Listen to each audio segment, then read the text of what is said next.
कल राहुल गांधी जी ने जो अपने प्रेस कॉन्फ्रेंस में फर्जी वोटर्स को लेकर आरोप लगाया है, उसमें उन्होंने मेनली 3 स्टेट्स के बारे में बताया था, जिसमें से कि उन्होंने बताया कि महाराष्ट्र में 40 लाख फर्जी वोटर्स, हरियाणा में 1 लाख और कर्नाटक में 1 लाख, जिसमें उन्होंने स्पेशली कर्नाटक का डेटा दिखाते हुए बताया 1 लाख वोटर्स का एड्रेस गलत है या फिर एक ही एड्रेस पे बल्क में वोटर रजिस्टर्ड है। अब उनके प्रेस कॉन्फ्रेंस का रीजन क्या था? क्योंकि वो एसआईआर का विरोध कर रहे हैं, जो बिहार में हो रहा है, चुनाव से पहले एसआईआर हो रहा है, उसका विरोध कर रहे हैं। इसलिए उन्होंने रिसर्च किया। अब उस डेटा में उनको फ्लॉ मिला, वो कल प्रेस कॉन्फ्रेंस में दिखा रहे थे, जिसको बोल रहे थे कि एटम बम हम फोड़ने वाले हैं। तो ये एसआईआर हो क्यों रहा है? एसआईआर इसलिए हो रहा था क्योंकि काफी फर्जी वोटर्स थे, जो इलेक्शन कमीशन कह रहा है कि फर्जी वोटर्स रजिस्टर्ड हैं।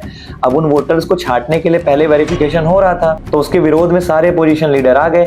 अब जब राहुल गांधी जी ने अपना डेटा दिखा दिया कि हाँ, इसमें 1 लाख 40 लाख ऐसे फर्जी वोटर्स हैं, तो इसका मतलब है कि एसआईआर हर स्टेट में होना चाहिए। और रही बात, जो ये डेटा राहुल गांधी जी ने दिखाया है, उस डेटा का इलेक्शन कमीशन को जांच भी करना चाहिए। इसलिए इलेक्शन कमीशन ने कहा है राहुल गांधी जी से कि एक शपथ पत्र आप लिख दीजिए, जिसको साइन करके आप उसके साथ जिस भी वोटर्स के ऊपर आपको शक है, उसका प्रूफ लगा के आप दे दीजिए, हम उसको जांच करेंगे। अगर जांच में कुछ नहीं निकलता है तो इसके लिए आपके ऊपर भी कार्रवाई होगी।